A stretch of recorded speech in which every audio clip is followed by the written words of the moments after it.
Okay, so we have another thing printed, and had to fiddle with it a little bit to get it. The last seal's broken, but this came off the printer. It was printed in this orientation.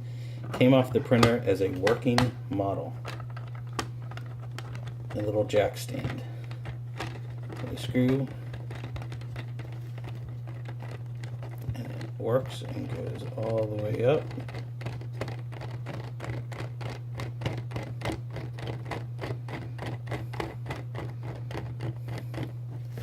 And you can put things on top of it. This is full of water, pretty heavy, still holds it up, and then comes right back down.